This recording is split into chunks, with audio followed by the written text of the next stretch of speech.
Hello, everyone. Welcome to the Brand Innovators Livecast series. My name is Diana Dilworth. I'm the managing editor here at Brand Innovators. We're so excited for our summit today on marketing innovation with our international community. We will be joined by marketing leaders from Expedia Group Media Solutions, Esop, and Santander's Pago FX. Please be sure to ask questions and use the chat to engage with both our speakers and our attendees. I'm now thrilled to welcome our first session of the day.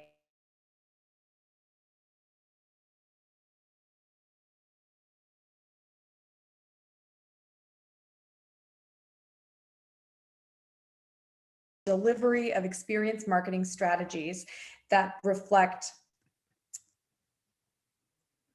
and promote the 100,000 group employees in 112 countries. She's also the producer of WPP Studios and Next Generation Broadcasting Suite for virtual events, and WPP TV, an in-house channel showcasing the best WPP has to offer. Please join me in welcoming to the stage Lizzie.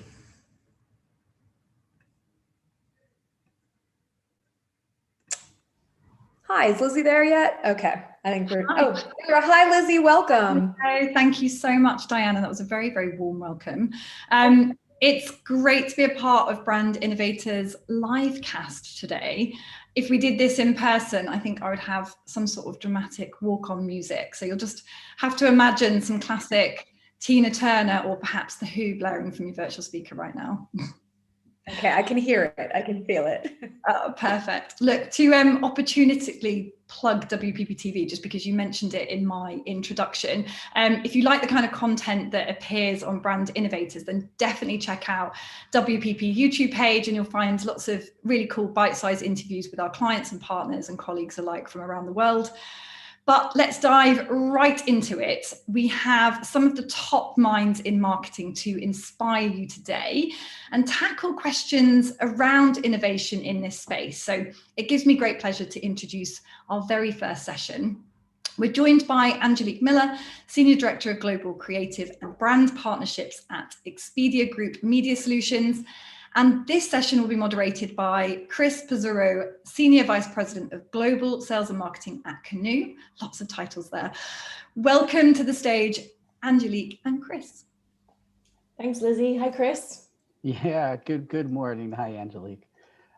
Good morning, everyone. Pleasure that you could join us, or afternoon for that matter, those of us joining around the globe. I'm Chris Pizzurro, SVP, Global Sales and Marketing at Canoe Ventures. And at Canoe, we enable and simplify VOD and linear addressable TV advertising. I am thrilled to moderate this fireside chat today with Angelique, Senior Director, Global Creative and Brand Partnerships at Expedia Group Media Solutions. For the next 40 minutes or so, we will discuss a wide range of topics related to marketing, innovation, and of course, the travel industry. So Angelique, we got a lot of ground to cover. Yeah. Why don't we jump right in? That this is the Brand Innovators community, and it's very much a community. I really do, when I do these things, like to spend a few minutes on just talking about your career path and becoming the Senior Director of Creative Brand Partnerships at Expedia, a sweet gig.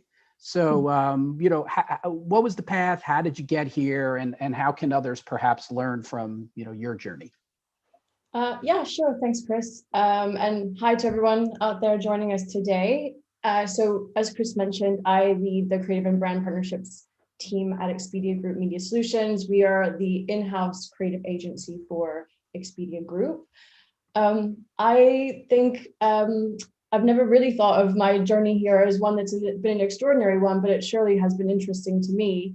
I'm originally from the US. I started my career, I won't tell everyone how long ago. I started my career at Disney's ESPN in New York, working in the digital and mobile advertising space for the advertising arm of ESPN. I spent over a decade there working in that capacity across the US, creating sponsorships, integrated editorial campaigns, things like that across sports like tennis, golf, Olympics, football, or soccer, depending on where you live. I had the opportunity to work on 2 big World Cups, which led me to be very interested in the international space. And so when an opportunity came up with ESPN in EMEA to start a creative solutions or creative marketing team based in London, I thought, this is great. Let's go ahead and try to make the jump over, which is now where I am currently. So I'm based in London. When I moved over to the international market, my role at ESPN expanded into television, which for me was a really important piece because I wanted to have that multimedia experience beyond just the digital and mobile experience that I had. And whilst I loved the innovation, and I'm still very much interested in the innovation and leadership that comes out of companies like Disney and ESPN, me personally, I wasn't that passionate about sport. So when I was offered a role to start and lead a similar creative team at Expedia Media Solutions in travel and tourism, I just immediately thought, this is perfect. I made the switch and I really haven't looked back. I think to me, travel's such an exciting industry, particularly in years like this, which I never thought I'd see. I really like working at a e-commerce company, technology company, where I'm able to sit at the intersection of creativity and data that drives consumer behavior, I think, across the entire customer journey, from inspiration all the way to booking. And now I can say that after 7 years of doing this, what started out as me as a team of 1 is now, I'm very proudly to say that we're an award-winning agency. We work with travel partners all around the world. I've gotten to travel to incredible destinations, building these multi-channel partnerships. So, anyone that is not sure where to take their career, I think travel is absolutely an amazing way in which to see the world. So yeah, what I thought would just be a couple of years living in the UK has now turned into 10 years, and I still live here. I've got a husband now, 2 small children, plus my old fat cat who's been on this journey with me since my days in New York. So that's kind of me in a nutshell. It's been a wild ride. I just think that's fascinating. I mean, what I'm hearing is that combination of digital and TV and U.S. domestic and international and programmer side and agency side just really makes things. And yes, the sports folks, boy, if you're not really into sports, it's that's the way that category works. You gotta be totally true. In. Yeah. It's very true. So, Angela, tell me a bit about the day-to-day at Expedia in terms of like what is a use case? What's a case study look like, or one of the last campaigns that you worked on that you're most proud of? To give people a real feel of the day-to-day. Sure, I can give a couple examples. I think I'll back up briefly just for those not familiar. I know this isn't a travel specific chat, so not everyone might be familiar with Expedia Group Media Solutions. You may or may not be familiar with Expedia, but we are the global advertising arm of Expedia Group. And we essentially use our tools and technology to connect brands with hundreds of millions of our travel consumers across the global network of our travel brands. So it's not just Expedia, but we have hotels.com, Vrbo, Travelocity, Orbitz, you name it. We're one of the largest in the world. And we connect these audiences to these brands through exclusive data, targeting, insights, creative solutions like what I run, really amazing reporting that essentially is engaging and converting that audience of travelers around the globe. So my specific team's mission is I think it's a really motivating mission, because what we do every day is to inspire people to explore the world, to explore it sustainably. That's a very important part of what we believe in. And we do this through innovation and creativity. So whether that's reacting to a specific brief from a partner or maybe proactively coming up with insights based on market trends. We really are grounded in this capacity of creating and managing these large scale partnerships. We also have other advertising opportunities within Expedia Group Media Solutions. However, again, what I'm going to talk to you today about is more of these larger scale integrated partnerships, which is what my team manages. So what might that look like?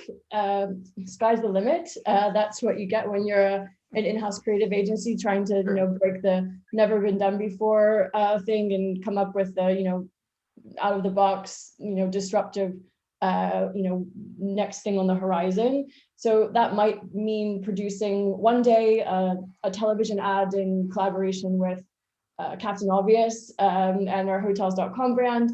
Another day, it might actually be building a digital experience that maps out travel itineraries to customers based on their personal preferences, or it actually might be working in market with a set of influencers to create a campaign around sustainability or conservation. An example of that a couple of years back is we actually adopted a baby elephant when we were collaborating with Kenya. That is out of the box thinking. Yes. Yeah, it was just like, well, we're here, we're working with the Kenyan Tourist Board, and here's an opportunity to really do something to help locally and then to help the environment. So we adopted a baby elephant, and that just goes to show that every day is different, it's unique, and I think ultimately we just really love solving the unique challenges that our partners face. Well, certainly unique challenges. I think that would qualify as the last year for you and just about everyone out there. How do you think, specifically the travel marketing industry as a whole has been impacted by COVID in the last year, right? Probably one of the top industries affected. So what have you seen from your point of view? Yeah, I thought this question might come up, Chris. So yeah, right. I think that was number one in the questions I sent to you. Yeah. It's definitely something that we've been talking a lot about. So it's been devastating. I don't think that there has been an industry that's been more greatly affected than that of travel and of hospitality. From my side, with advertising budgets being cut drastically, return on ad spends being scrutinized at every level, we've seen a lot of hesitancy and trepidation, I think, when it comes to that final green lighting of campaigns. I think the industry has been so volatile over the past year that, to put it into real life perspective for me, we could be, really working with a destination to develop a concept, that's taking 4 weeks. Then we're 8 weeks into production, only to have the government maybe 2 days before launch we're going into national lockdown and campaigns pulled, and you're just sat here with a bunch of great stuff and you don't know what to do with it. So I think on that front, much like flexible bookings have become a necessity for customers that are booking holidays or buying holidays, it's been something that our partners have needed to have at the same level. So having that flexibility within maybe media planning, with it being able to adopt messaging and content that we're creating very quickly. So, as an example, when Italy went into lockdown, we were able to focus or refocus campaigns, that were much more about the undercrowded outdoor experiences. Maybe it's adding health and hygiene protocols to all of our content. Maybe it's working with our car rental partners around, road trip itineraries for maybe customers that are needing to stay closer to home. So all of that is really about being, flexible and agile depending on what the market was saying. But I think the light at the end of the tunnel is hopefully getting closer. We are spending ourselves at Expedia Group across the board again. We know that you have to be front of mind when travel is allowed to return and return in full force. We believe it's going to be. And I don't think that you're able to achieve that level of front of mind as a marketer if you're still holding on to budgets and just waiting until maybe sufficient demand is there. So we've, it's been a hugely, a roller coaster of a ride, and we all have been impacted. But I think, it's being able to lean in and take that step forward, and just have confidence in your strategy and what it is that you're wanting to achieve. Yeah, I was thinking of creating a drinking game this year that every time someone said the word flexibility, you get to take a shot. But then I figured I just might be drunk at the end of every work day, so it's probably not a good idea. But that's, I mean, I've heard that consistently from everyone. All right, every market, everywhere globally is the flexibility world, and yeah, at the time. In my brain, I was thinking just in terms of media plans and how people are doing VOD and addressable and everything. Yeah. But you're right, to relate that to the consumer experience, right? Where I had to cancel some trips and some flights and get the credit and get the refund. So really a multiple impact on your industry. Yeah. And it's certainly, we've certainly considered, not that we weren't considering channels like VOD and before, but we've definitely, prioritized certain channels within our media mix because, that does give us more flexibility when it comes to campaign planning. Yeah. So let's get into that a little bit, right? We sort of know what the lemons are, and you touched on some of the lemonade there, which I thought was just fantastic. And you did see brands do this of, okay, wait, we're shut down. Now we're reopening to curbside pickup, right? If you're in that sort of thing. And then, okay, now we know we're going to make spots about curbside pickup, right? So it's like the mother of invention. Yeah. You started to touch on some of those, but other examples of how you're getting with your partners, or maybe dig deeper on some of those things. The Italy example is great of just, where's, you said you love the innovation, either both on the technical or creative side. I think that would be really beneficial for folks to hear about. Yeah, I think, we're seeing a lot of, seeing a lot of innovation that's been coming out of the pandemic. I think it's, particularly you mentioned necessity is the mother of invention, right? So I think, it's been really, despite the devastating effects that the pandemic has had, we're already seeing, that culture of innovation that's, I think, being driven by the pandemic. So whether that's through, how we might be using virtual tourism in a different way with campaigns, and maybe how that's going to drive the future of, I've talked about sustainability, how that might affect the future of sustainable tourism.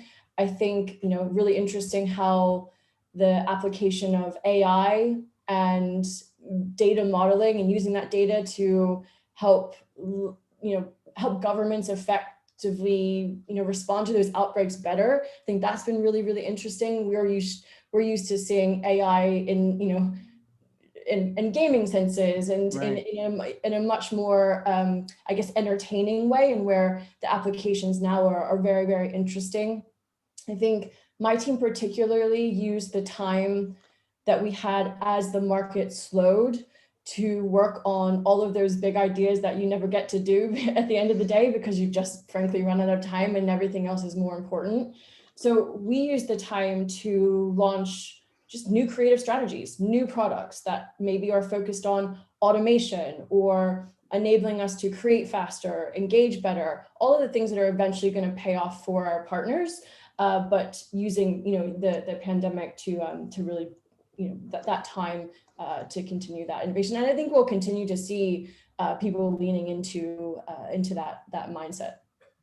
So you're coming up with these ideas, have the time to think a little bit more. You mentioned earlier about, the budgets, and you're doing all that, but the budgets are getting cut and the budgets are flexible and all of that. So how do you get your bosses and your bosses' bosses or your partners, comfortable with these ideas? How are you selling these things through, right? On one side, you want to have time to come up with a big idea. At the other end, your budgets are being cut. So what are your tactics to getting these ideas through?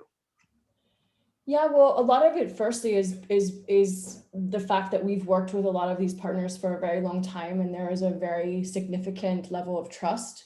I think also it's how we use data to inform our creativity, which allows us to be held more accountable. I think in times like this, when things are being scrutinized more and budgets are being cut, creative and all that stuff is the first to just go right out the door, and it can be seen as the peripheral. You don't really need to have it. And we don't plan our partnerships in that way. We look at it very holistically, very strategically, and in creative is rooted in that data and insight. But there's so much more that goes into our partnerships that drive that accountability and the return.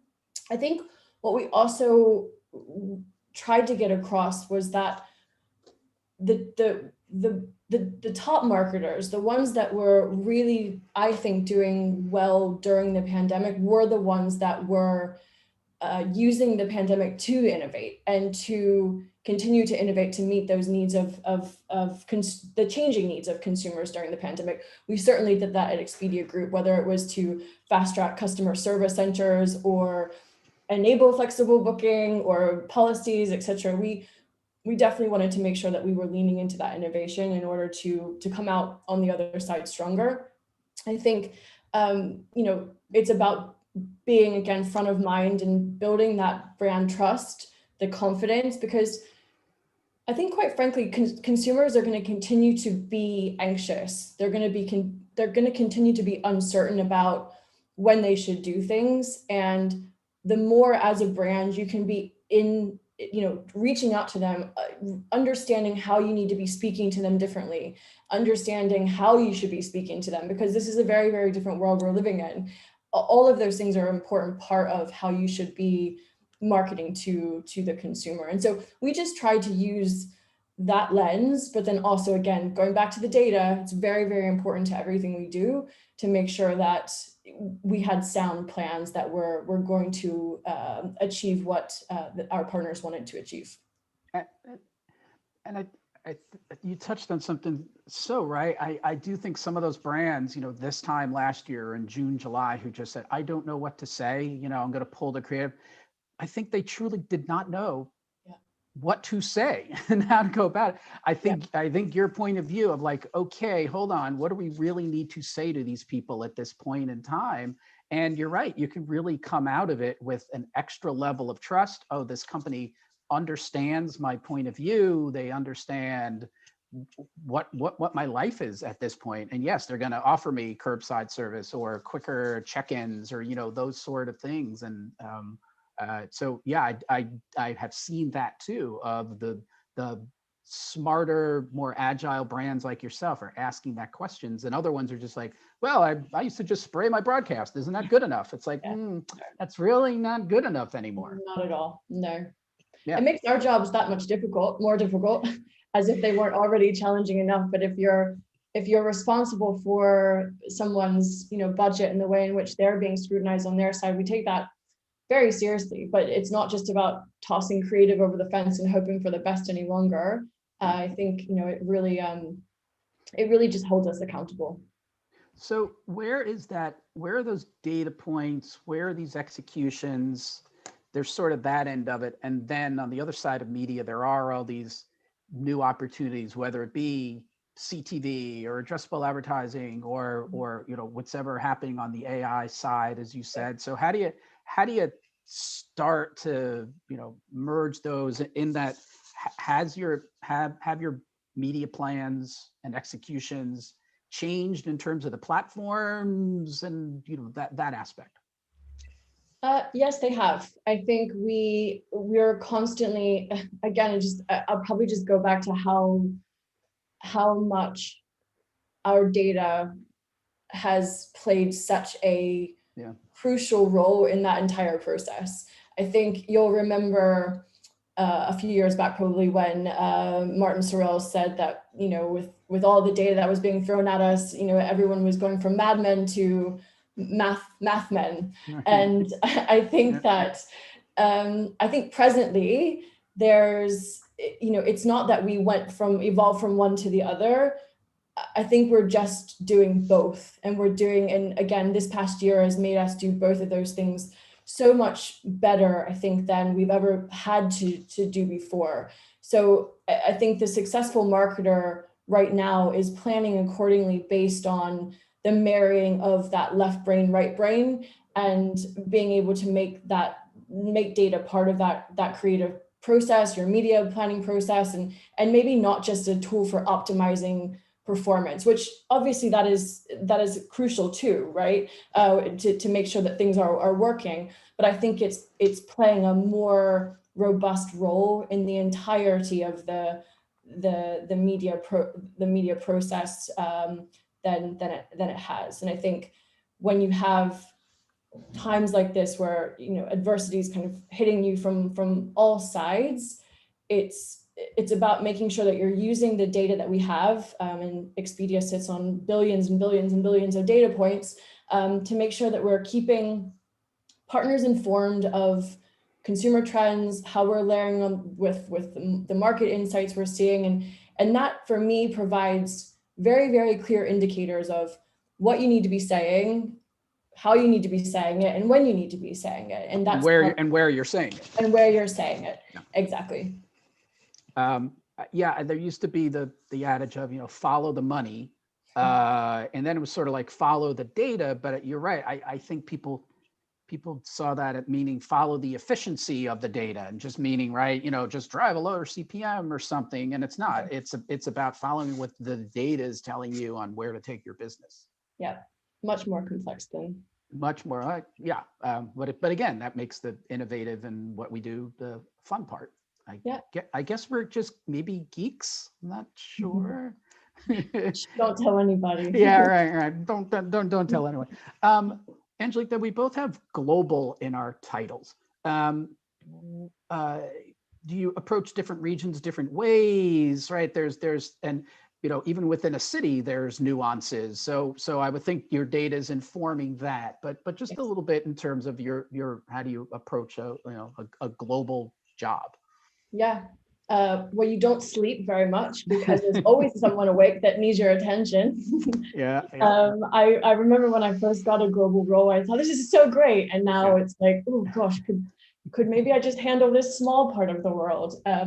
No, it makes the role really, really interesting, but it also brings that level of expertise where, especially in a role within travel, when you're working with destinations all over, you can see the similarities, and you can lean on the knowledge that you have gathered from your experience in working with certain destinations that have similar problems. One of those things we hear a lot of is before the pandemic was the need for dispersal out of big hubs, cities, right? New York had no problem getting people to travel to New York. London had no problem. Sydney had no problem. And now what's very interesting is it's the reverse. Everyone's going, the cities are dead. Tourism is never going to come back to New York, which is, it's completely ridiculous. Right. But it's very much how we then use all of the learnings that we've gathered over the year to get tourism dispersed out of cities and into these more rural areas to explore off the beaten tracks, to now actually thinking about how we're getting people who only want to be in these wide open spaces and these vacation rental properties, how we get them back into city centers, spending again, rejuvenating those types of economies. So we look at all of that, and absolutely right now, and especially when we are trying to map out how the world is going to recover, the ways in which destinations and markets are going to do that's going to be very different. Right now, the US looks very different as to how we need to speak to that audience. We're thinking much more domestically at this standpoint in terms of our creative messaging than it does when we're talking to Australia, which, if you peek in there, it looks like there's a pandemic and New Zealand doesn't even exist, right? So we can afford to be a bit more bullish in certain messaging like that. Whereas right now we're seeing, again, some volatility in Europe with more waves coming and vaccine rollouts slowing down. So I think the global role gives us the ability to have a really unique perspective on how to approach briefs and challenges for our partners. And so you've grown the organization, like you said, over the years.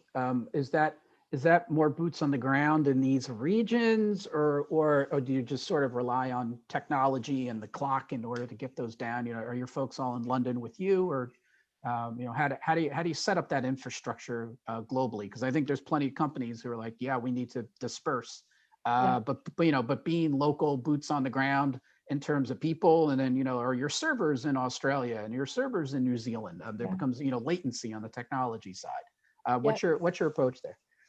So we have a global team. I mean, my team is small in comparison to the rest of Expedia Group Media Solutions. We have people on the ground locally, working very closely with our market management teams within Expedia Group. So we are very much, you know, boots on ground across the organization. Specifically for me, I have, you know, we have a team of about just over 20. So, you know, we're a lean agency, and we are strategically set up to follow the sun, but that doesn't mean that we're in every continent and in every market. But we do the best that we can, and we use all of the resources that we have within our team, whether it be business development managers or, again, as I said, market managers, to help us gather more local insights as needed. That's true. I mean, you have the Expedia backbone to lean on. And I don't think most being, you touched on it early on, most people know really the depths of your brands and the depths of people that rely on your technology it's probably bigger than most people know. Yeah, it's immense. Yeah, not only do we power our own booking systems, we power a lot of other partner systems as well. I think to continue on with that point, one of the things I am a little bit concerned about is how business travel returns. One of the other, I think, important things that in order to effectively market a destination, you have to truly understand that destination. You have to understand the nuances in it. And fortunately, we've been able to go to different places and be able to ingrain ourselves in the culture and get to know what makes them tick. That's helped us to solve those challenges. I think if that goes away and we don't have as much access to that global business travel, how will we need to pivot in order to still you know, meet the needs of our partners? So that's something that could be affected in the near term. Yeah, I mean, you know, I spent 30 years on planes, trains, automobiles, and everywhere, and then was worried, oh my gosh, you know, how am I going to do this? And then here we are. We just met. We're talking. It's working. Certainly, like we said, would love to get a pint in London somewhere, which would be splendid. But you know, work's still getting done. So it is curious to see how it returns and when it returns and what the mix is. Yeah, and I think I don't have any different opinion other than, you know, it's going to probably be a hybrid approach. We'll have some view of both of these things. I think we've all learned to be a lot more grateful with the little things, and we don't want to give that up by being on a plane 24/7. Again, I think that this idea that you see kind of the economists and the forecasters saying that, you know, that cities are dead, that people will never want to, you know, they'll only want to work from home again in isolation of your four walls and only shop online. I just think that's inaccurate. I think it's not in our human nature. Personally, I'm very excited about the roaring 20s ahead. You know, that to compare it to, you know, the 20s coming out of the Spanish flu. And I think that's what we're going to probably see from, you know, the fact that we're already seeing that demand for travel is through the roof. It's the top of everyone's mind right now is when they're going to be able to get back out there. So how that, you know, bleeds into corporate environment, I don't know, but I think everyone's really, really wanting and missing that human connection. Yeah, certainly the laws of supply and demand could could play themselves out. All right, I believe we're coming up on our time here, which of course always goes quickly, and we knew that it would. Maybe just a little bit more in terms of the importance of cooperation and partnerships in this recovery. I mean, we touched on a bit in terms of the innovation and relying on folks around the world. But any more, specific examples or really just a little bit deeper on that? Sure. I mean, we know that travel is essential to businesses and economies all over the world, and the quicker that we can rejuvenate that, recover from it, the better. And so for me, cooperation and partnership is obviously, it's crucial to recovering quickly. We worked really hard as a company to do this. It's been really quite remarkable to see. Our biggest challenge, it's always our priority, but our biggest challenge is supporting and serving our customers and the travel partners that help facilitate that travel. On the e-commerce front, being able to partner with, with the hotels and airlines to deploy tools that helped us to, implement, as I said before, flexible bookings, fast tracking innovation in terms of customer service centers, super important. On the marketing side, co-op strategies, I think as budgets were being cut, we wanted to make sure that we were still accessible to advertisers that wanted to try to revitalize their businesses. And so having strategies where you're able to collaborate and share budgets across objectives is important. Also, this is a very proud thing for us that we're able to do, but we also made $25 million of relief available through a destination recovery program for partners to take advantage of. So all of that demonstrates co-op and partnership, I think, with the view of we just want to get travel recovering as quickly as possible, and we want to continue to be able to use that recovery to innovate. Fantastic. Angelique, thank you so much. Thank you. A lot of fun for me. Likewise. Really great speaking to you. Yeah, and I think our audience, there's a lot of tidbits in there to grab. So thank you very much. Thank you too. Thank you. Yeah, Lizzie, back to you. I think you're on mute, Lizzie. Yeah, Lizzie, the old mute. Classic. It is classic mute button. How could I make that mistake after a year in? You think we would have learned by now. Thank you. I just want to echo, that was a very insightful conversation, and to kind of lead with what you said, Angelique. Expedia's purpose is to inspire people to explore the world, and now more sustainably than ever. And that's really a unique challenge, not just for the travel marketing industry, but for all of us individually. So very eye-opening to hear your perspective on marketing platforms and the state of, travel in the future. So thank you. Thank you both. Okay, we have 2 great sessions ahead of us now. So for our next fireside chat, I'm delighted to welcome Gianfranco Cuzziol, the Global Head of CRM for Esop. This session will be moderated by our very own Diana. So welcome to the stage, Chris and Diana. Thank you. Sorry, I've got Gianfranco here, Cuzzioli from Esop. Thank you so much. It's great to have you. So Gianfranco, let's get started. I know it's been a while since we last regrouped and you were in the agency world. So to get started, just tell me more about the Esop brand and what it has been like to be with a soap, hand sanitizer, and lotion brand over the last year when hygiene and hand washing and moisturizing has become really top of mind. Yeah, well, first of all, thank you for inviting me to be part of the session today, and hopefully you can hear me okay. Absolutely, it's great. Yeah. So last time we spoke, I was agency world, and I've had the privilege of working with Esop now for just shy of 2 years. Those of you that don't know Esop, so primarily known as a skin, hair, and body care organization. Founded in Melbourne about 34 years ago, 1987. And I guess we pride ourselves over those years in terms of producing products that are meticulous in detail, not only of our products, but also the environment in which you buy our products, and the efficacy of our products. That's 100% important to us, the efficacy of the product, and not necessarily following any fads in terms of product development. And also with that sensory pleasure in mind in terms of what our products also do apart from nourishing your skin and body. And I guess we see ourselves as being quite a generous, humble, and often slightly irreverent brand.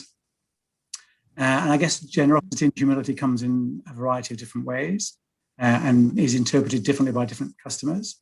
So generosity in terms of, in store, our consultants are never intrusive and give customers the time and space to wander through the store and browse, but always generous with their time when customers need some guidance or demonstration, which we were famous for pre-COVID, demonstration of our products at our famous sinks in stores. And customers often comment on the generosity of our sample giving, for example. You never walk out of an Esop store without a selection of samples that are based on the conversation or the products that you bought from that consultant.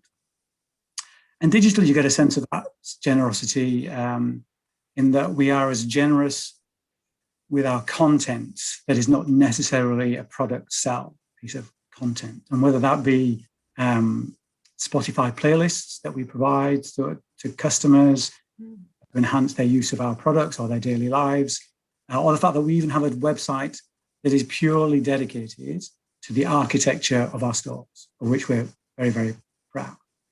And humble because, we've always been a vegan brand. We've never tested on animals. We've not necessarily made a song and dance about that.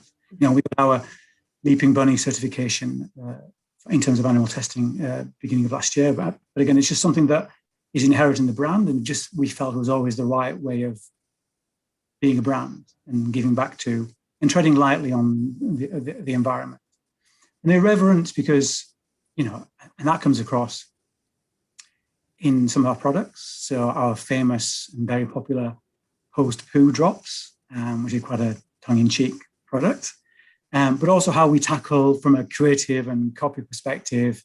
Some of those would have become quite salesy periods in the marketing calendar. So how we tackle Valentine's Day and Black Friday, which we don't directly engage with, but do it in a very irreverent and tongue-in-cheek way.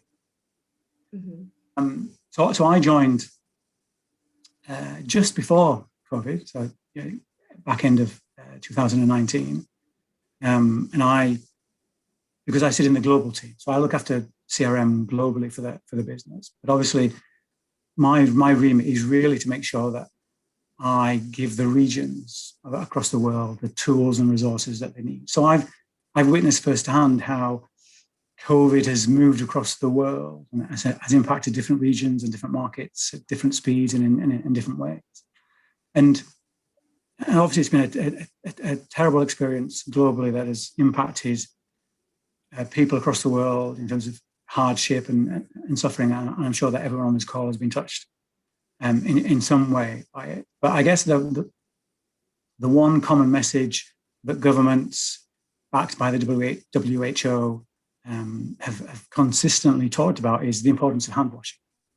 Mm-hmm. And so we've been really lucky because we play in that space. We have products that service that need. And alongside hand washing goes the need to hydrate your products as well. So we obviously have hydrators, moisturizers that service that. So we've, to a certain extent, been lucky that we've offered those products. And then of course, as customers, as consumers and humans, people have spent more time at home, cocooned, they've spent a bit more money in making those environments a slightly nicer place to work and live. So our fragrances and candles, our room fragrances and candles have played a part in that. So we've been So I guess we've been lucky in that respect, and and even just the mundane rituals of hand washing and cleansing have almost become rituals and moments that you want to enjoy a little bit more. So the feel and the smell of our products has really been a real benefit to us commercially. Absolutely. I mean, I actually know that I have some Aesop soap, so I definitely can take pleasure in those moments. How do you, obviously, it's good for the company to be doing well. How do you market to consumers when you're, with a language, especially as an irreverent brand that's sometimes used to being tongue in cheek and making these kinds of jokes? How do you, kind of have a soft tone when obviously there's a reason, it's not a great reason that we're having to wash our hands as much, it's this sort of global pandemic. So I guess it's just being, I think it's partly it's being empathetic to our customers. Mm-hmm. So even during the course of 2020, because at one time or another, I think we only had one store that was permanently open throughout the pandemic, which was our store in Sweden, because they didn't go into lockdown. So it's being empathetic with our customers. And although the volume of, for example, the volume of emails that we sent out in 2020 went up significantly in comparison to 2019, a lot of those messages weren't necessarily pointing people to buy products. Yes, the message was there, but a lot of the messages we talked to were around, just providing those playlists. So at home, how could you listen to some music that we enjoy and we think that you might enjoy? What other experiences what other content could we deliver that might make your day a little easier? So the sharing of recipes, the how to look after yourself. And of course that just enhances the brand and keeps you front of mind, because we're not a product that you buy every day of the week. So we're not the cheapest product in the world, and a lot of our customers would go into a store to buy our product. So it's there being front of mind, being ready whenever a customer wanted to buy some of our hand wash or hydrator, whatever that might be. Mm-hmm. Interesting. So as the world has kind of shifted, what trends in consumer behavior are of particular importance to you and marketers, and how are they consumer consumption of media is different now as well, and how is this impacting your marketing and your media buying? I think the big difference for us is obviously how people are accessing that media. Yeah, so it's no longer now not restricted to where I've been previously. We've always looked at the right times of the week to target customers, whereas for the past year, that's been thrown out the window. No longer do you have the commute with which at the time which you consume some of your media. So that 2-hour window that you wanted to talk to people, talking to people at the weekends, we should be targeting them at lunchtime. That's just gone out of the window, really. And it's been much more around, in CRM, it's been a lot about exploiting the knowledge that you have, right? And optimizing what you have, because you want to make sure that you're targeting at 11 a.m. as opposed to 12 a.m. because that's what the data tells you. The last year has been much more about exploring the different channels and timings and about when best to communicate with the customers. And I think that because we genuinely do have a very loyal customer base, we have those communications that arrive in people's inboxes or arrive on their Instagram feed, and people actually seek out our content because they love the brand, and they know that the content that we send them isn't always a selling message. So there's usually something there that entertains, as we would call it in the marketing world. But normally with us, it is a piece of content that is driven by our cultural interests, whether that be literary or cinematic or culinary. So there's always something there that a customer might find interesting, as opposed to a big arrow saying buy this product, which which we will never ever. Mhm. So as you talked about your role with CRM, how does innovation play into that position? So I guess the innovation piece for me is a challenge with Esop, because of everything that I talked about in terms of us being quite a humble, not a shouty brand, not driven by gimmicks or fads, being quite reserved. And if you walk into one of our stores, it is a very calming, subtle experience. And so we tried to replicate that on all of our channels. So doing gimmicky stuff and being innovative in that way doesn't really appeal to us as an organization. So for me, innovation is actually how do I look at our technology stack? How do I look at the data that we've got, an understanding of our customer, and combining that with what we feel is the right thing to do. So we're innovative in that respect, in terms of being very ultra conscious of our customers. We have very strict rules in terms of the number of communications that we'll send out to a customer, and they have a pretty good reason as to why we might go over that cap. So we're very precious with our time and make sure that that the creative is as amazing as it can be. So for us, our creative innovation is as equally important as the way that we use our tech stack and our data. And I think that comes through with if you look at our content. I've been here for just shy of 2 years, and the first thing that I saw was that I couldn't understand why it took us so long to get a communication out of the door. And it's because we are so, you use the word precious, but not in that sense. It's because we care about the content that we send out. So we make sure that it's 100%. And we try to find the right balance between the perfection that we seek, but getting commercially relevant messages out. So we're innovative in that sense as well. And then from a CRM perspective, what's important for us as well is the way that we communicate internally with our internal customers. So we're a brand who have been built over the last 30 years because of our retail stores, because of the conversations that our consultants have with our customers. And if anything, we're very traditional because our consultants are our CRM, right? They are our loyalty and subscription mechanisms, but it all sits in the consultant's mind. And they're amazing at that. They're amazing at recognizing that repeat customer. So there's a continued internal communication piece around, okay, so how do I explain to the business what CRM is all about and how it's not about negating that conversation and the relationship between customer and store and consultant. It's about extending that conversation outside of the store and encouraging customers who might seek further guidance to come back into those stores. So innovation for me is around providing the tools and resources for our regional teams to become architects of their own success, because no one knows the customer as well as the regional marketing teams. There's no point in me in London pontificating to the team in Hong Kong or the team in Melbourne about their customers. They know them best.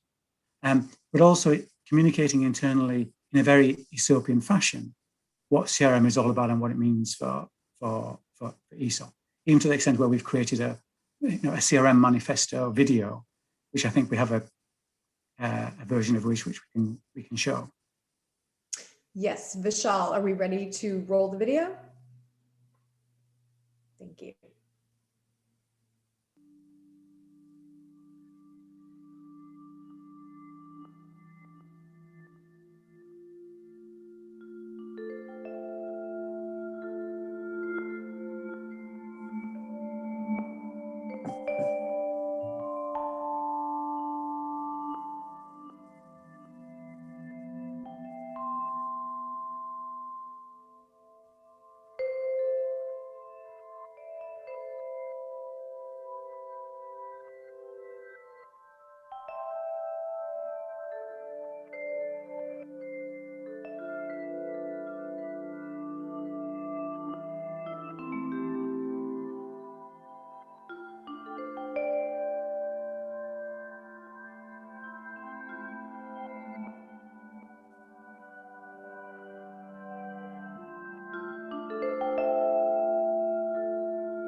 So you can probably sense the Greek theme in everything that we do.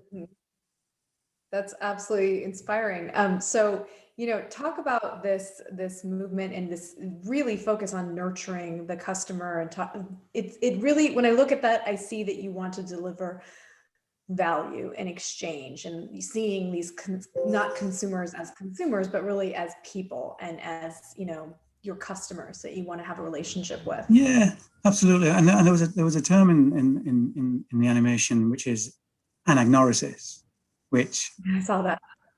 Yeah, so I often have to explain that term internally as well.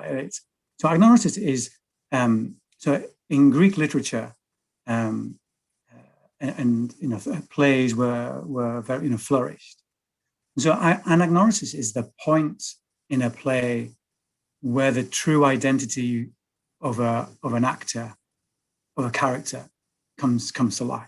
Yeah, so it's the moment in a Greek play where someone's found out that they're sleeping with their mother-in-law or that they've killed their father by mistake. So it's that identifying the customer and their real needs and wants and who they are that we're putting front and center in terms of everything that we want to deliver as a brand through CRM. I love that. So we were talking yesterday about how when you look at customers, and loyalty is obviously very important to this brand, particularly as you're really engaging and building this long-term relationship with people. But you said that you looked at loyalty in different ways, that there are different kinds of loyal customers. So I'm curious about that. Some, brands, there's just loyalty and maybe acquisition, but you guys really look carefully at loyalty. Can you tell us more about that?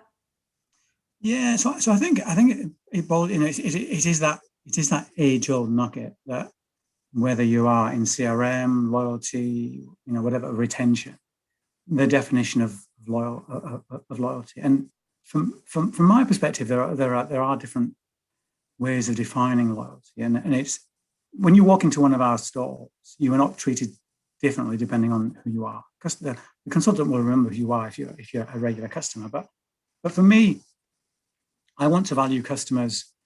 Yes, of course, I want to recognize if I look in your bathroom cabinet and you have a cleanser, a toner, and a hydrator that are all from the Esop range, and you come in once a month and buy our product. But for me, of equal importance is the fact that you have one treasured product, right? And it might be, for a man, it might be the Post Shave lotion that we have, but twice a year for the last 5 years or last 10 years, you always come back and buy that product. So length of tenure is important for me. But also, how do we recognize the fact that, yes, you've shopped with us for the last 5-10 years consecutively, and it's only one product, so you are loyal to that product. So how do we make sure that we recognize that? How do we recognize your loyalty? Because you know what, you might not even buy the product for yourself, but gifting season, as we come up to the last quarter of the year, you use us as that gifting destination, and you always come back to us. And so, genuinely, how do we spend 12 months making sure that you don't forget and come back to us every November and December to do that? But also, loyalty is, even if you don't buy our products, but what if you love our content so much that you share it on Instagram, or you share the emails, or through whatever channel? Again, and even bizarrely enough, because our stores are so amazing, we literally have architecture students who just visit our stores, right? So, and they go around the world visiting our stores. So again, because you buy into the ethos of our architecture, how do we recognize that? And we want to tap into all of those different types of conversation and recognize those and recognize those in perhaps in a slightly different way, but again, making sure that the time, money, and thought that people spend with us, we reward or recognize in some way. If that makes sense. Mm-hmm. And you talk about your retail stores, and you started back in in the 80s with one store in Melbourne, or sorry, in 2003, you had your first store in Melbourne. Yeah. And now you have about 250 stores globally. So can you talk about that journey, how you got there? And also retail is definitely going through a transformation and what you think the future will look like for retail. Yeah, so again, so we our story started in 1987 when our founder Dennis actually had a hair salon in Melbourne. I won't spend too much time talking about hair for obvious reasons, but yeah, so he started that in 1987, and started to create his own hair care products, his own formulations, because he wasn't satisfied with what he was buying and giving to his customers. And there's a story about how he literally fell into, so while he was providing those services, it seemed like a good idea that I think he got a manicurist into his stores to give hand treatment to their customers while they were having their hair done. And the manicurist said, "It's really a shame that you provide all these special products for their hair, but there's nothing I can use for their hands." And I think literally that night, Dennis locked himself away in the back of the store and created a formulation for the manicurist to use. But it wasn't until 2003 that we had our first standalone store, because at that point we realized that we'd like to take our customers and take our product direct to customers. We've been selling through wholesale partners and amenities prior to that. And our first store was in Melbourne. And again, that store there set the benchmark for the stores and our ethos going forward. So the dark black wooden paneling was wood that was recycled, reused from the Geelong shipyards down in Melbourne. There was a very subtle aesthetic to the store, and that has been maintained ever since. And it's since 2003 that we've, in reality, probably since 2012, that we've really accelerated the number of stores that we have around the world. And then they're normally in, very neighborhoody environments. And I think that's partly because our view has always been that, yes, our products are important and how we treat the environment is important, but also our sense in how we give back to the community is important. So being in those neighborhood environments allowed us to almost get to know the deli down the road, get to know the art gallery down the road. And so we could, as we talk to customers, we talk to them about our products, but also about the fact that there's an amazing restaurant down the road, or the exhibition that's going on down at the Melbourne Print Gallery, which is up from Fitzroy North, one of our stores down in Melbourne. So that ethos has been maintained. And our stores will always be important for us. Yeah, we have about 250 stores, and we also sell through our counters and department stores and through wholesalers and on .com. But the stores are important, and as stores reopened last year and and the beginning of this year, our customers genuinely rushed back to feel part of that experience again. And that experience will always be core for us. But I think that the future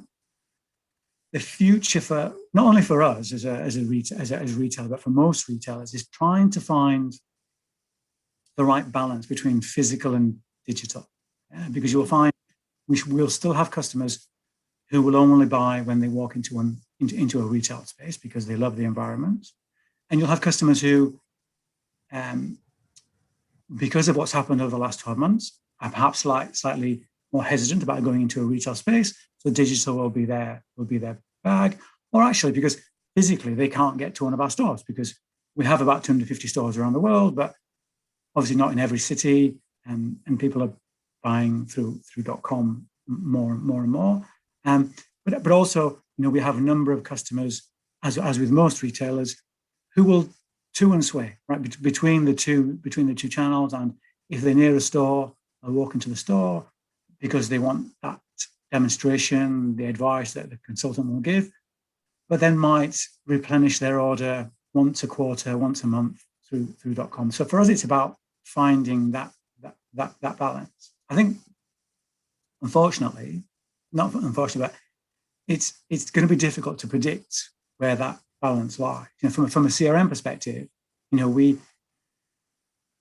we are trained as CRM and as data marketeers to predict the future based on the past, right? But unfortunately, we try to base that future on a past that no longer exists, right? Because it's gone. And trying to work out what was happening in 2020 based on 2019 was a waste of time. And this year, as we move out of COVID and the world gets used to COVID as opposed to coming out of COVID, trying to base 2022 on what happened in 2020 and the beginning of 2021 is actually quite a difficult, actually be a very, very difficult feat. So for us, it's about, and don't get me wrong, so the business case, the forward planning that the accountants want still needs that forward planning. But as marketeers, it's about how do we become ever agile and having our ears to the ground for understanding what's literally going to come around the corner so that we can react very, very quickly. So that's not just for me. I think that's for all retailers, whether you're in CPG or the beauty space. It's just a thing that's going to happen from now on. Right. And that makes so much sense. I know, and you said that in the past, when you are doing this research and you're looking and planning, you're not really looking at the category because of your branding being very specific. But now that you were doing, taking a closer look at CPG as a category in beauty. Well, that's just, I mean, yeah, I mean, I think that's just something that inherently, because I come from the agency world, mm-hmm. I've always been privileged to work across multiple brands, right? Whether that's a cruise operator or a high-end automotive manufacturer, restaurants, and so I'm always exposed to what other brands and sectors are doing, and so mm-hmm. I'm very open to understanding what other people are doing, but not necessarily copying. It's just because it sparks ideas, and we are quite an innovative brand, and we do things in slightly different ways, not for the sake of being different. There's usually a reason why we're doing something, but it's making sure that I keep abreast of what's going on around the world and can share some of those insights to the regional teams as well, so that they get an understanding of what the other our competitors are doing. Because my view as well is that, yes, we may not take much notice of what our competitors are doing, but our customers do, because they'll get the messages and the content that our competitors, and of course our customers are getting accustomed to the experiences and the level of service that they receive outside of our sector as well. So how do we make sure that we understand what's going on in that space as well? Absolutely. You talk about the importance of sustainability for the brand.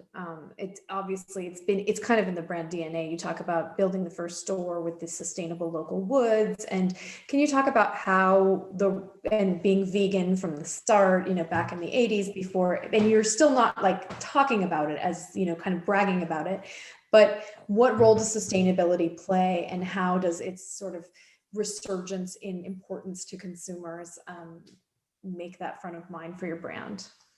Yeah, so I guess, as you rightly say, it's something that has always been part of the brand ethic from day one. And the has been having vegan products, never testing on animals, has always been there. And last year we got B Corp status, which is an accreditation that's global accreditation that only a few thousand companies across the world have, and that's just part of our DNA as an organization. And actually, not just with us, but we're part of the larger Natura & Co group. So our sister companies are The Body Shop, Avon, and Natura. So it's a common thread it's a common sentiment and vision that we all share in a group. So it's just inherently important to us, and we started on that journey not because it was a customer trend or something that we spotted. It was just something that was always a heartfelt, the right thing to be doing as an organization, and that will continue to to go on. That now that we have B Corp status, it's not something that you kind of do once. You have to have that recognition. You have to earn that recognition every year. But I think what we'll find, or we are finding, is that, of course, customers are now not just looking at the product itself, but are looking at the organization. And they're placing more importance on organizations that have a purpose in society. So I think that is becoming more and more important for consumers in general.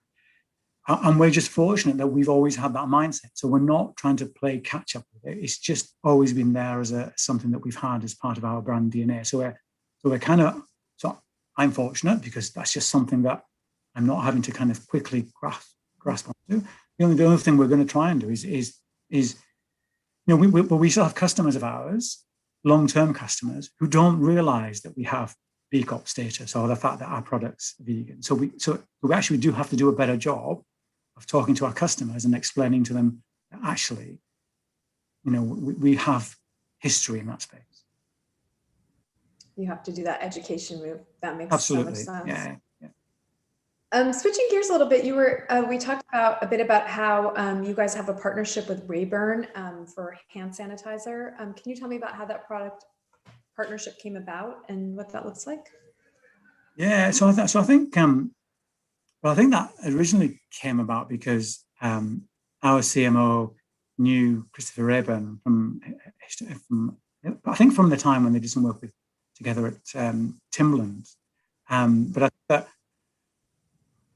last year during COVID, at the beginning, there was this thought in Adam's mind about how consumer habits might change over the course of the next few months, and how when the world started to emerge from COVID and travel became a bit more widespread, the one thing that would probably change is that actually you would still probably want to have some hand sanitizer and moisturizer, hydrator close to hand.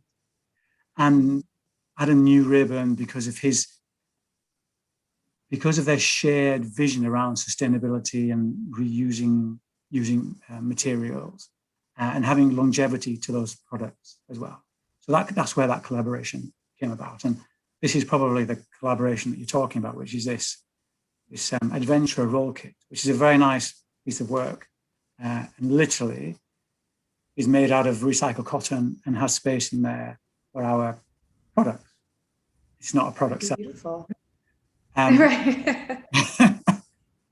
But it's lovely because once you've used our products, you have that opportunity to use that roll up. Yes, to carry your Esop products or carry anyone else's products if you so desire, or turn it into a mobile tech utilities case or a pencil case. And it's just that longevity of that bit of cotton that is recycled and will continue to be reused. And one of the other things that we've done as part of that collaboration is you can actually go to our website and download the templates for that product. So if you want to make it at home using some recycled materials that you want to reuse, then that's just another way that we want to try and be part of that ongoing conversation around sustainability and the longevity of products. It's a very exciting project and something that was very close to both Esop's and Rayburn's DNA, brand DNA.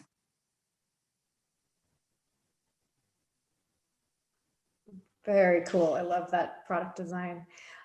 So we're coming to time a bit, but I definitely wanted to ask you about what you're thinking about for the back end of 2021 as a marketer, with the world shifting so much. How are you guys thinking of Q3, Q4? I know you talked about agility before. I think it boils back to the earlier question around the difficulty of trying to predict what's going to happen.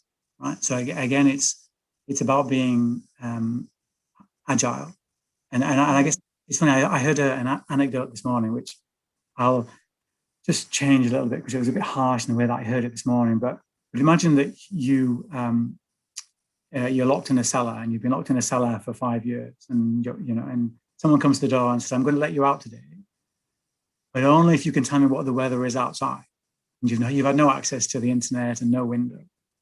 So I'm going to let you out if you can tell me what the weather is going to be today. And it turns out that probably the best answer you can give is the same as yesterday. But 60% of the time, what happens today in terms of the weather is the same as it was yesterday.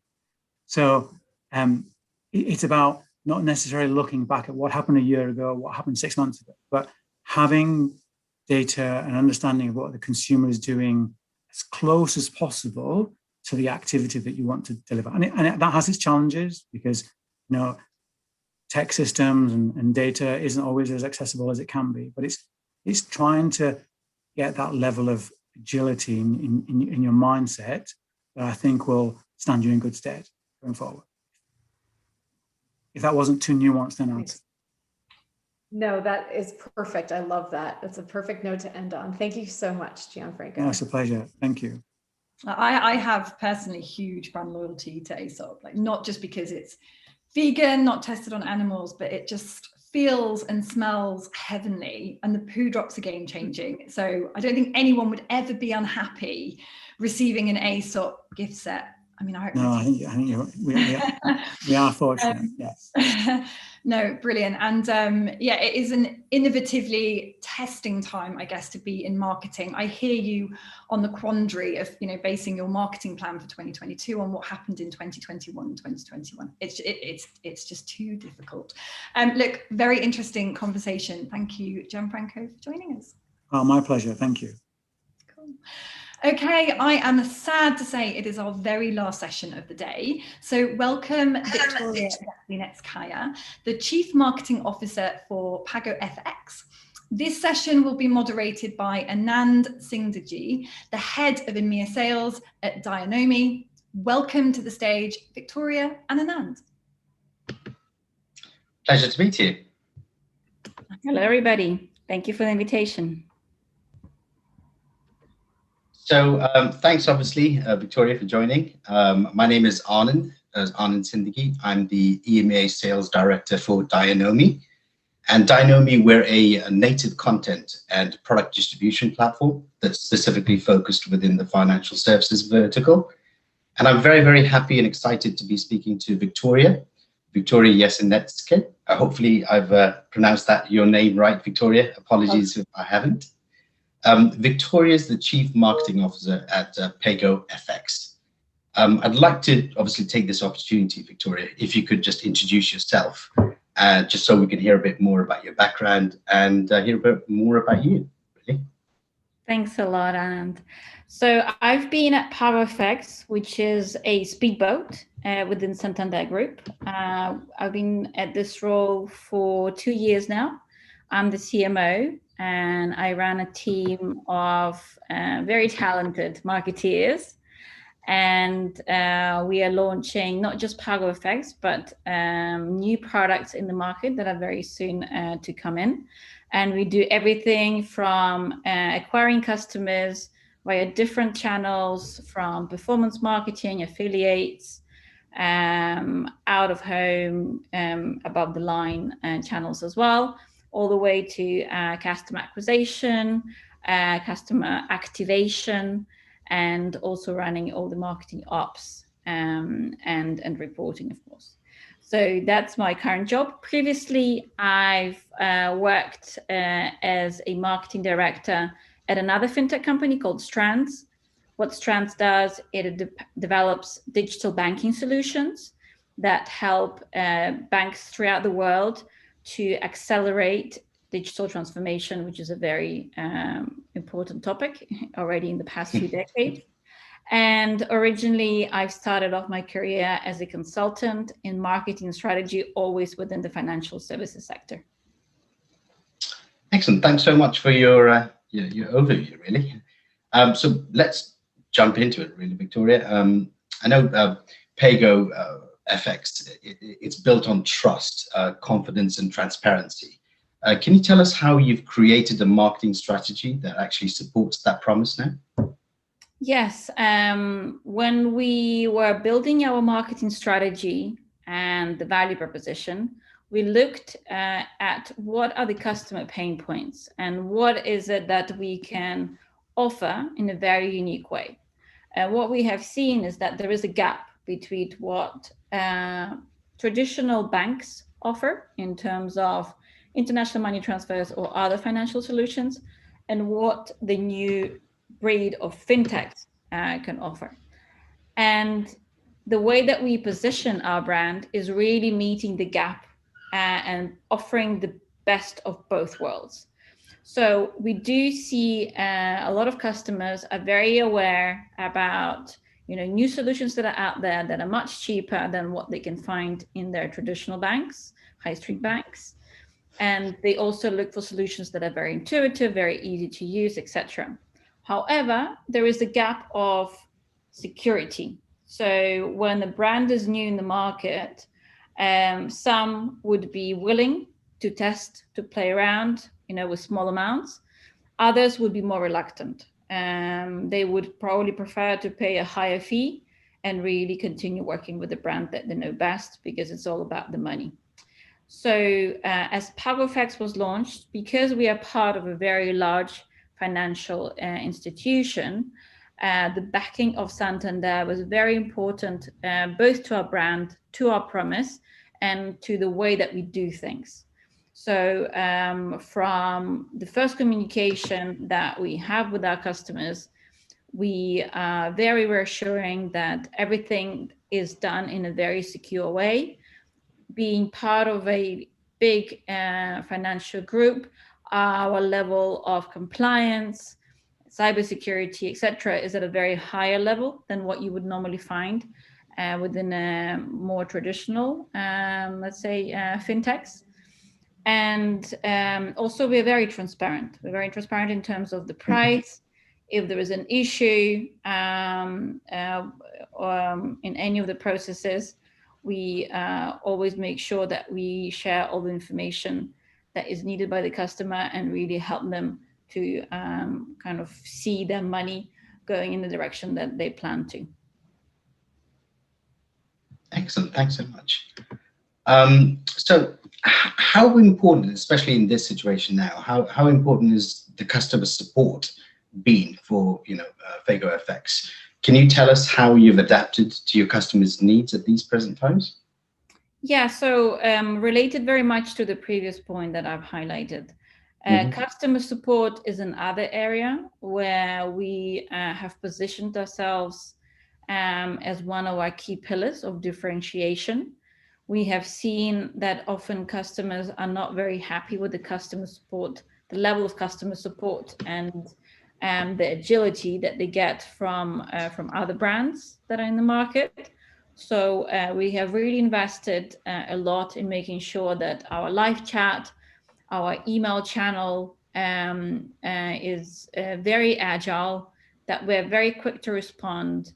We really go the extra mile to help our customers, either during the onboarding process, any other questions that they may have, or any issues that they may come across. So, and it's great to see when you look at the reviews that are publicly available, either in the app stores or in the Trustpilot. This is one of the aspects that our customers do highlight, that they really get this genuine support from our team and willingness to help at any situation. And are you seeing more,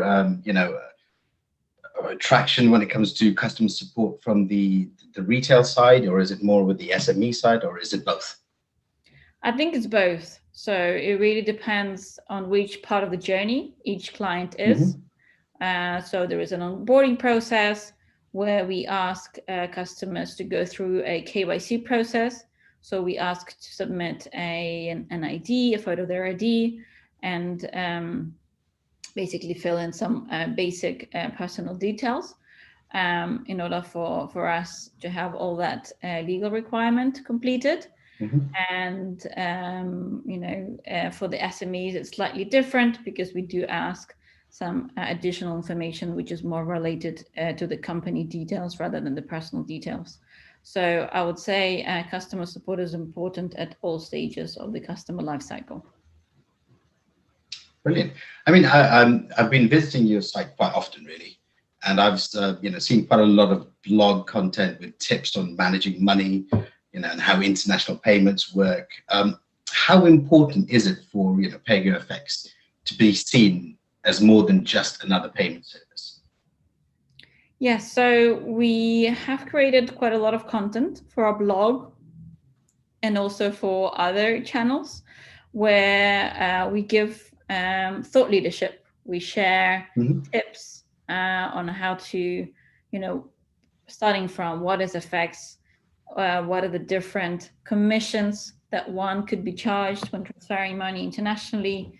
So we explained that in detail. We explained, different financial terms that our customers may come across and may not be aware about. So we take on the hat of also being the responsible of helping our clients to navigate this world, which may not be easy for some. If you haven't studied finance in the past, or you have never worked in the financial industry, sometimes you can be even, lost when you ask for an IBAN number. So what is an IBAN number? How do you get it? What's a BIC number, right? So even providing very simple explanations on the terminology and how FX world really operates, we found that that's been very useful for our customers, and they really appreciate this type of content. That's great.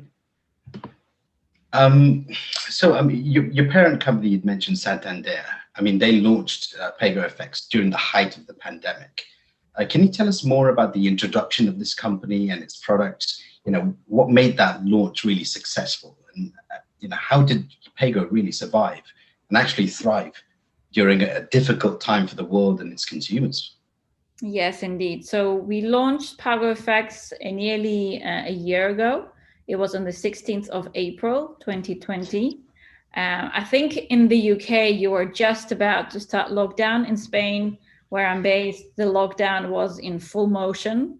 So we were all sitting at our homes, getting used to the new reality. And we had to think on our feet. We had to think, okay, we're launching this great product that we've been working on for so long, with loads of plans for press releases, conferences, events, you name it, and now we can't really do like half of the things that we wanted to do. So everything had to be digital. So first of all, the press conference went online. We had journalists joining sessions. We also had one-to-one interviews with the journalists, and it was interesting because everybody was kind of getting used to this new way of working pretty fast and accepting the new reality. And all the events that we wanted to do in venues, inviting potential customers and all the partners, unfortunately, that had to be postponed. And we did everything digitally, even like, internal celebration of a launch. We all had a glass of champagne at our home, and we're kind of cheering on Zoom, congratulating ourselves for getting it through the line and, starting off at a very good place. And we got a lot of coverage. We got from New York Times, Financial Times, Bloomberg, TechCrunch, all the key financial and fintech media outlets found the story very appealing and very interesting. So we're very happy to see a very good coverage. And starting from that, we launched all the other campaigns, mainly on the digital channels, of course. So social media, Google, Facebook, and other platforms that have really helped us grow in terms of customer acquisition. I mean, obviously it's a very different situation. Companies are have been needed to adapt their product offerings and supporting their customer requirements during this pandemic. Can you talk us through an example of how this has been fulfilled? For example, new product launches that you've done because of the pandemic? Yes. Thank you, Anand. So when we did launch, we had to be very sensitive with, the situations that many of our customers may find themselves. And yes, a lot of people were going through some tough times. So what we did, we decided to launch with a no fee program. And we were not charging our customers any fees for any first transactions that were up to £3,000. And that program was from April until January this year, so quite a lot of time. And we thought that it was part of our contribution to the society, to really help those that are in need, support their families, support their communities. And within Santander Group, there were a number of initiatives where we were helping out, either donating masks, any first aid support to people that are in need. There were special credit conditions as well to people in different countries. And the no fee program for PowerFX, it was part of the contribution to that global noble cause.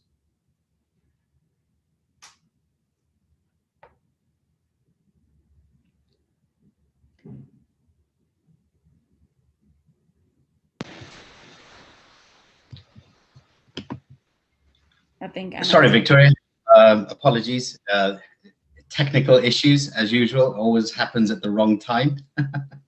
No worries. But, good. No problem. So in regards to trends that you're seeing, especially with consumer behavior, are there any particular, importance, especially for you as a marketer now, that, are you seeing, consumers, consuming media differently? How are they, interacting with, brands differently now? Yes, indeed. So as we look into also launching new products in the future, and that may have a different segment, what we have seen is that there are new channels that are coming into play that are very relevant and that probably in the past we have not considered. And by those channels, I mean, for example, Twitch, and new social media channels such as TikTok, and another interesting channel that we've been exploring recently are the e-games world. So the target on those channels, yes, it's younger than what we initially have been targeting at PowerFX. And it's something that we really need to start to tap in, because the younger generation starts, but then, I think that parents and their grandparents follow, as we have learned with Facebook. I think Facebook, right, was initially used by university students, and then we start seeing all our family being in it. So I think the same will happen with these new channels. So what we're doing right now, we are kicking off some tests to run on those channels that I've mentioned, and we will see in terms of cost, what is the cost per acquisition, and what is the engagement level that we're going to get from those channels. And that would be my recommendation to all marketeers that are listening to us right now, to start to investigate a little bit more how new channels can bring us the customers that we're looking after. And just to conclude on that point, I think influencers and ambassadors, as we call them, AI, that's again another new world that is yet to be explored. I know many brands have already been engaging, some to some level of success, others not so much. So right now it's still a bit of a Wild West. There's no right or wrong way of engaging with the influencers, but it's definitely a channel to find how to really streamline the relationships that you build with the influencers, and to really find your particular influencer that is a good match to your brand, and look at it more from a long relationship point of view than just one-off campaigns. I mean, how has PegaFX been able to creatively adapt to changing circumstances, especially regarding marketing campaigns, pre-COVID and post-COVID? Do you have any examples of what you've done for that? Yes, so I think as we were rolling out our creative ideas that would give our brand more of a human face, we've started off, with a number of ideas that seemed relevant pre-COVID, and then we had to evolve and fine-tune. So, for example, because of the lockdown, we had to postpone production of a series of videos in which we show real case situations, and in a very short video transmit a story of a potential user. And we were planning to shoot that series of videos and photography sessions in April, May. However, due to the lockdown, we had to postpone. And in the meantime, we approached it again from a more digital side. We are producing videos with 2D design that again also explain the stories in a very visual and a very dynamic way. However, without using the real actors as we were planning to. After we were able to go and start producing that material, we were able to use it in our campaigns in Q4. We had a TV campaign running, we had radio ads, and for all the digital channels, we also used these assets. And for example, you can imagine a Polish lady who is working in London at a hotel, for example, and she's got family back at home, and she regularly sends money to support her family. And that was one of the stories that we used for one of the videos. And now, as things are also evolving, we're looking at other ways of fine-tuning that and making it even more contextual, understanding what is the mood of the people in the kind of more post-COVID times, post-lockdown. Hopefully we will have a bit more positive mindset, looking for happy moments, happy to be meeting and being in social circles. So that's what's driving the next phase of our creative direction. Brilliant, thank you so much. Have you seen any new channels that are performing much better now during the pandemic? For example, social media or performance marketing, or any new specific publishers that have been doing really well, or even campaigns like that are device targeted. Which kind of devices perform better now? Is there a difference between pre-COVID and post-COVID? Good question. I wouldn't have pre-COVID numbers because we launched during COVID. Yeah. What I can say is performing well for us. For example, number one, referrals program. So I think it's very important for any tech product out there that you have the capacity and the functionality for customers to be able to share with their network and be able to recommend your products to others. And then being able to also incentivize that sharing and expansion of the network effect.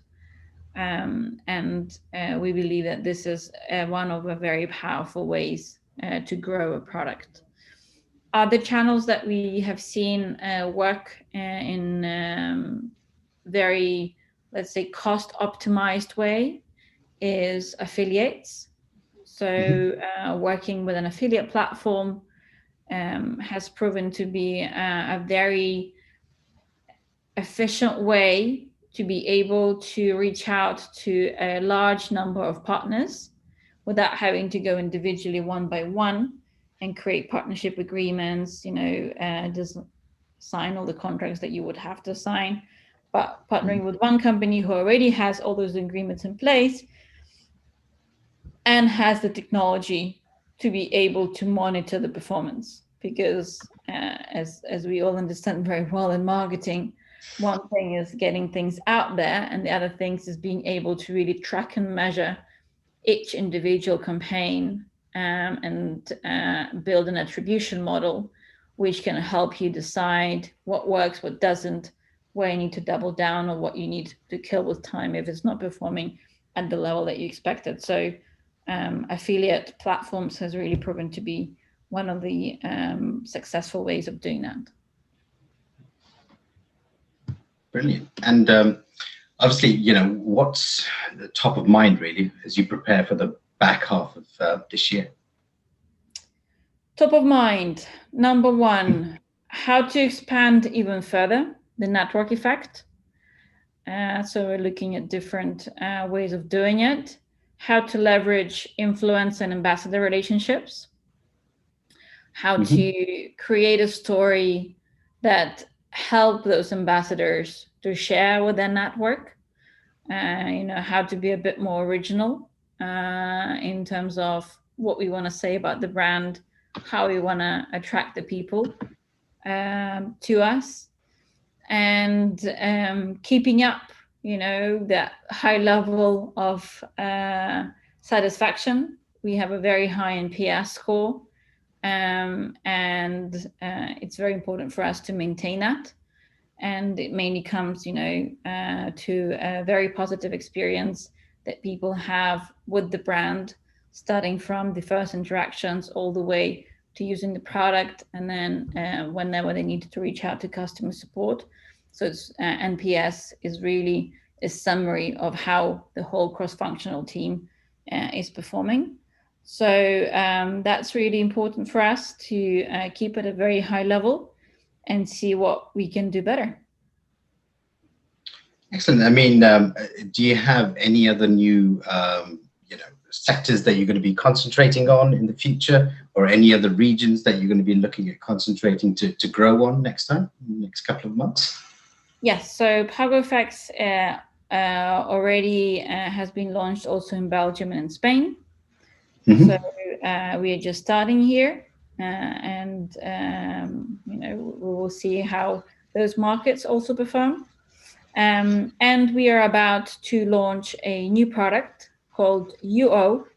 We have already opened the waiting list, so I would invite everybody to go on the website of uo.io, and you can hear a little bit more about the product. And if you're interested, sign up to the waiting list. And basically, the value proposition is to easily split and share bills. So imagine when you go out with friends, finally, to a pub or to a restaurant, one person can make the payment and then split the bill among everybody who's been there. Or in the case of sharing a flat, you may have a gas bill, telephone bill, you name it, or you order a pizza, for example, and you want to share a bill in a very kind of easy way without having to nudge your friends. Oh, by the way, you only 10 quid. So that's our next launch, and we are really excited about it. Excellent. I mean, so we'd love to hear more, and obviously, you know, get to know a bit more about the new product that's coming out. That would be very, very exciting. You know, last but not least, you know, it's been a pleasure talking to you, Victoria, and getting to know, you know, you and, you know, your career, and obviously, you know, what you're doing now within the marketing frame. But it was a pleasure talking to you, and thanks so much for Brand Innovators for giving this chance to interact. Thank you very much, Anand. Really enjoyed the conversation. Thank you to all the organizers of the Brand Innovators. Great initiative. Very happy to be part of this. All the best to everybody who's listening. Thank you so much. Bye.